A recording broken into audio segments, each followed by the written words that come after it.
Another glorious day on the weather front, with the pitch flat and favouring the batsmen. Yorkshire's bowlers were expecting a day of toil and hard work.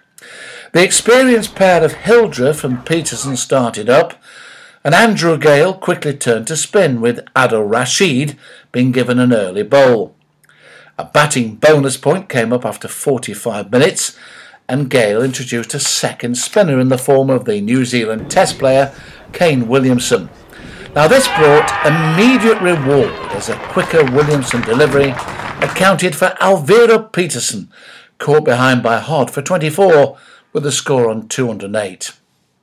Now Liam Plunkett has created huge interest in this match by bowling short spells of really frightening pace, and he troubled the Somerset batsmen again this morning.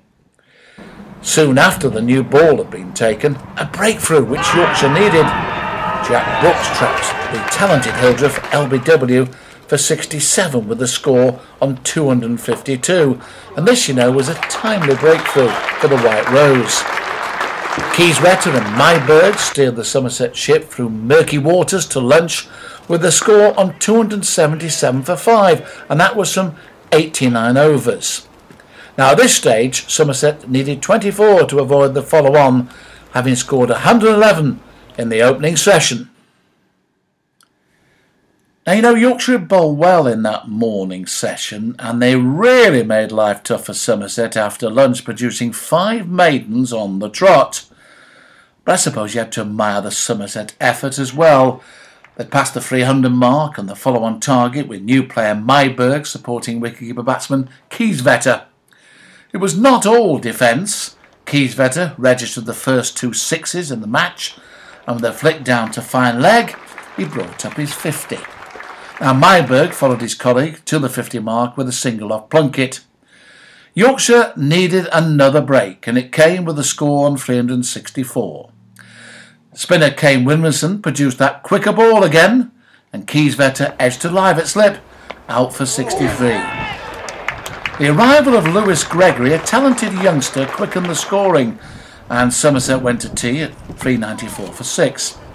Now Myberg 65 and Gregory 22. Let's just remind you of the bonus points now. They've been sorted from the first innings. Yorkshire 6 and Somerset 4.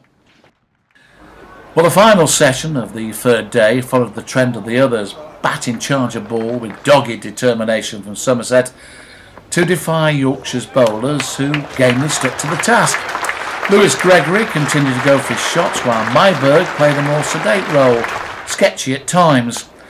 But the combination proved to be highly effective, and although they had the odd bit of good fortune on the way, Yorkshire's score was overtaken. The 100 partnership came up, but the tax immediately struck, with Rashid getting Myberg LBW for 91, the top scorer in the innings. Lewis Gregory finally departed for 69, a career best by the way. He was the third victim in the innings for Liam Plunkett, who's looking in good fettle for the 5-6 months ahead. And if confirmation was needed of that, the Plunkett-Hod combination accounted for Alfonso Thomas for 1, with the score on 496. Having said that, a few chances went down in the afternoon and evening, and had Yorkshire taken them, Somerset might have been behind. And there was still a sting in the tail towards the end, as Craig Mester produced some lusty hitting, 3 fours off Plunkett, and that helped to ensure a decent lead of 80 at the close. Somerset then, in reply to Yorkshire's 450, 530 for 9. It's a lead of 80 going into the final day.